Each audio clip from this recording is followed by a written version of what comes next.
ఎవరు లోపల? తలుపు తెరవమంటున్నానుగా. మీకే చెప్పే తెరవండి. త్వరలోనే ఎలక్షన్స్ ఉన్నాయి. ఎవరు లోపల? ఎవరు వింటారు? త్వరగా కానివ్వండి. ఇలా చెప్తే వాడు తలుపు తెరవడు. మనం తలుపు బదులు కొడతాం. వీడెందుకు ఇక్కడికి వచ్చాడు? దొరికిపోయాను. మర్యాదగా తలుపు తెరవమంటున్నాను. అవును, నువ్వెందుకు ఇంత భయపడుతున్నావు? ఎందుకు ఇంత టెన్షన్? టెన్షన్ అవ్వకపోతే నా జీవితం అయిపోతుంది. మరి నా జీవితం ఏమవుతుంది?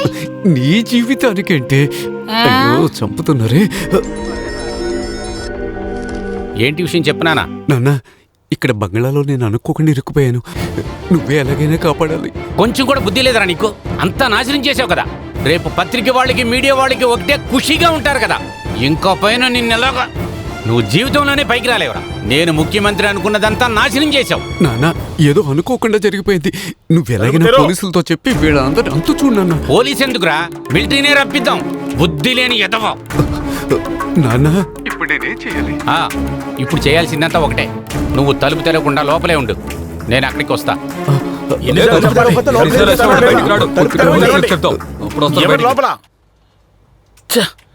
తలుపు తెరవనంటున్నారా?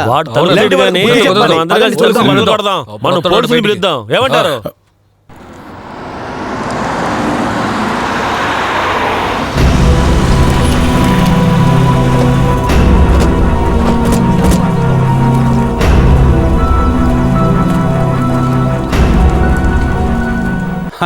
ఏంటిది అంతా విందు భోజనానికి వచ్చినట్లు? ఏంటి ఇంటికి ఏమైనా సున్నం కొడతారేంటి? దీనికి నువ్వే నాయకుడివా? లోపల జరగకూడదు జరుగుతోంది. వ్యభిచారం. అదే తప్పుగా మాట్లాడకండిరా. లోపల ఒక ఆడపిల్ల ఉందంటే ఏదైనా చెప్తారా? అందరూ కొంచెం పక్కన నుంచోండి. వెళ్ళండి. వెళ్ళు వెళ్ళు. పత్రిక వాళ్ళు, ఛానల్ వాళ్ళు నేను పిలిచినందుకే ఇక్కడికి వచ్చారు. ప్రజల ముందు నేను ఈ విషయం చెప్పడం కోసమే వాళ్ళని నేను ఇక్కడికి పిలుచుకొచ్చాను. ఇవాళ నా కొడుకు మోహన్కి పెళ్ళి. ఏంటి? నా పిల్ల? ఏంటి నా అర్థం లేకుండా మాట్లాడుతున్నాడు? ఆ పెళ్లి కోసమే మేమందరం ఇక్కడ రహస్యంగా ఇక్కడ కూడున్నాం. ఎందుకంటే ఇది ఒక ఆదర్శకరమైన పెళ్లి. ఎందుకంటే వాడు పెళ్లి చేసుకోబోయేది సెక్స్ వర్కర్ అయిన వాసంతిని. నన్ను కాపాడమని చెప్తే నాశనం చేస్తున్నాడే. విజేశ్వర్ గారు లోపల రండి. మోహన్, నానా వస్తున్నా. మోహన్, నా ముద్దుల కొడుక మోహను. నిన్నేరా పిలిచేది? తలుపు తీరా.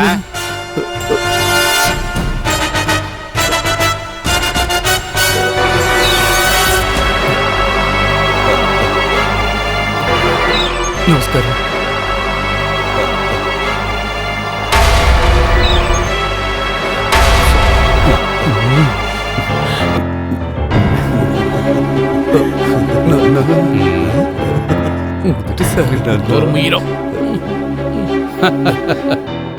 ఒక రాజకీయవాది ప్రజలకు తెలియకుండా ఏ విషయమూ చేయలేడనేది ఇప్పుడు మీరు తెలుసుకున్నారా? నా కోడలు వాసంతి ఎక్కడా? చెయ్యాల్సిందంతా చేసేసి. వాసంతి బయటికి రామ్మా.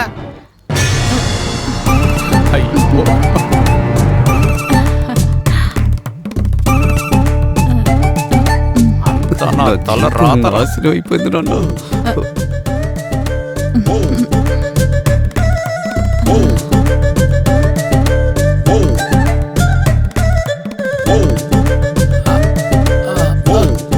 సిగ్గుపడుకుంటా రామ్మా.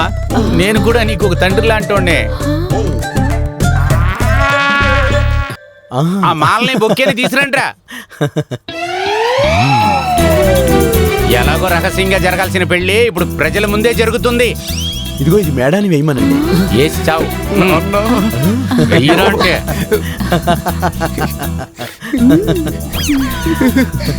సరే, ఇక మీరిద్దరూ ఇందులో సంతకాలు పెట్టండి.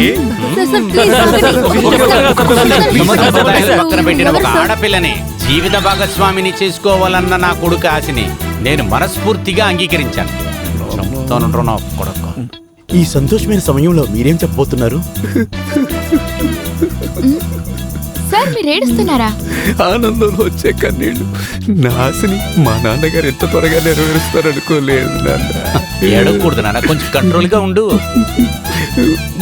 మోహన్ సార్ మిమ్మల్ని పెళ్లి చేసుకున్నారు కదా, దీనికి మీరు ఎలా ఫీల్ అవుతున్నారు మేడం? అంతా ఒక కలలా ఉంది. ఇప్పుడు కూడా ఇది నిజమని నాకు అసలు అనిపించడం లేదు తెలుసా. చాలా సర్ప్రైజ్ గా ఉంది. నిజం చెప్పాలంటే 5 స్టార్ హోటల్లో రూమ్ బుక్ చేసినా కూడా ఇంత సర్ప్రైజ్ అవ్వను తెలుసా. ఇంక చాలా ఆపండి. ఇంక పైన మిగతా విషయాలన్నీ రేపు చూసుకుందాం, సరేనా? కొత్త వధువురుల్ని పిలువడానికి అక్కడ చాలా మంది వెయిట్ చేస్తున్నారు. వెళదారా, తొందరగా పక్కకి వెళ్ళండి. రండి ఫోటోస్ తీయండి. కొంచెం జరగండి, మాకు పెళ్ళయింది.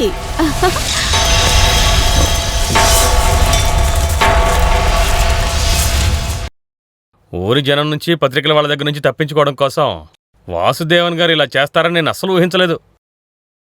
వాసంతి లాంటి ఆడదాన్ని పెళ్లి చేసుకునే కంటే మురిక్కాలలో దూకి ఆత్మహత్య చేసుకోవడం ఎంతో మంచిది. అయినా మన భయ్య మోహన్ అక్కడ ఎందుకు పట్టుకోవాలనుకున్నాడో నాకు అర్థం కావడం లేదే. లోపల మోహన్ ఉండే విషయం భయ్యాకి తెలియదు కదా. ఏది ఏమైతేనే భయ్యా మీద మోహన్కున్న కోపం ఇంకా ఎక్కువ అవుతుంది. కావాలంటే చూస్తూ ఉండు, ఇది మీ ప్రేమకి పెద్ద సమస్య అవుతుంది. ఇలా చూడు, ఏ సమస్య వచ్చినా కూడా అది నేనేగా ఫేస్ చేయాలి. అది నేను చూసుకుంటాను. నువ్వు భయ్యా మీద చాడీలు చెప్పకుండా వెళ్ళి పని చూసుకో. నాకు భయ్యా తర్వాతనే ఎవ్వరైనా. అర్థమైందా? అర్థమైంది. ఇంకా వాసంతినే మోహన్కి భార్యగా రావాలని వాడి నెత్తి మీద రాసుంది. దాన్ని ఎవడు మార్చగలడు చెప్పు?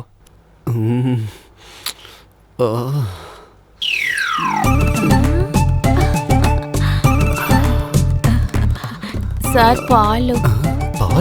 సారీ మామా, పాలు తయారయ్యిందండి. పాలు పట్టుకుని తీసుకొచ్చి అక్కడ పెట్టు. ఒక్క నిమిషం. హలో. అయ్యో అవన్నీ నేను వదిలేశానండి. నాకు పెళ్ళయిందండి.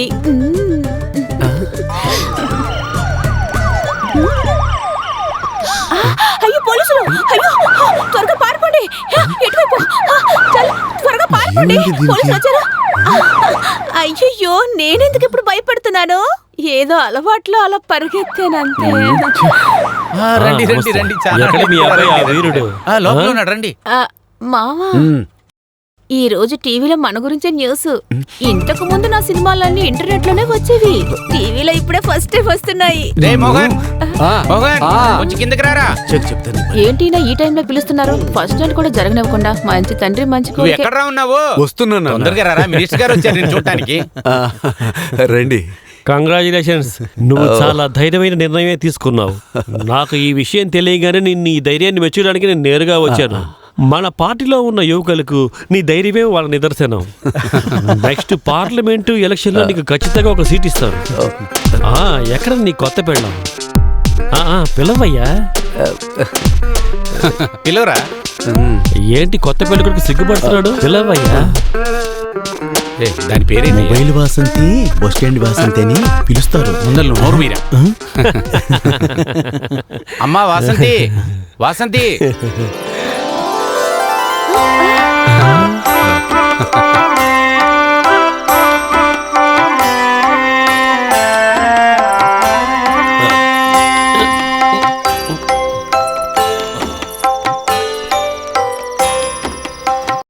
నా ఇంటికి వచ్చిన మహాలక్ష్మి ఇదేనండి.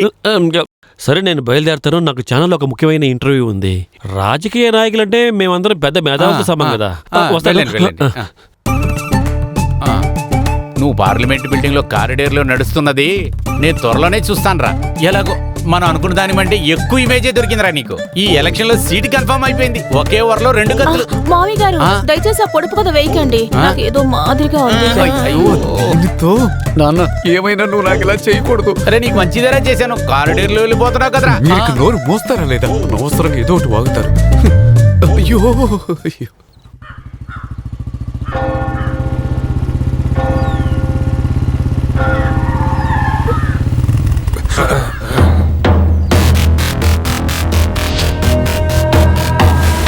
మీకు చాలా సంతోషంగా ఉందిగా? నాకు చక్కటి జీవితాన్ని ఏర్పాటు చేశారు. మేము మీ ఇంటికి వచ్చి నేను కలుద్దామని అనుకున్నాం. దేనికి? భయ్యా తెలియకుండా ఓ తప్పు చేసేసాడు. అవును. లోపల ఇంకెవరో ఉన్నారనుకునే భయ్యా ఇలా చేశాడు. అంతకు మించి నీ భయ్యా వల్ల నా జీవితం నాశనం అయిపోయింది తెలుసా? ప్రెస్ వాళ్ళ దగ్గర నుంచి తప్పించుకున్నా సరే ఊరంతా నన్ను చూసి నవ్వుతున్నారు. నేను కాలేజీలో చదివిన రోజుల దగ్గర నుంచి కష్టపడి ఒక్కొక్క మెట్టు ఎక్కి ఈ స్థాయికి వచ్చాను. ఊరికే ఏది రాదు. ఆ పేరంతా మీరు నాశనం చేశారు.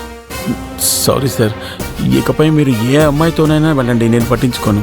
ఎలాగో పెళ్లి జరిగిపోయింది కదా, కాస్త నోరుమోయ్.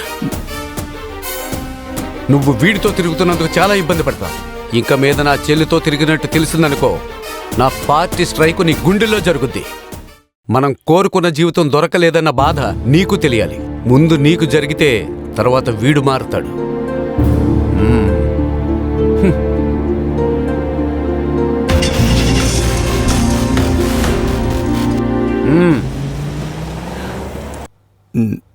నా వల్ల నీ జీవితం. భయ్యా, వాడి మాటలు ఏవి నువ్వు పట్టించుకోకు. మనం ఎప్పటికీ ఓడిపోం. ఏంజలే నా భార్యని నేను నిర్ణయించుకున్నాను, దాన్ని ఎవ్వడూ మార్చలేడు. బండిది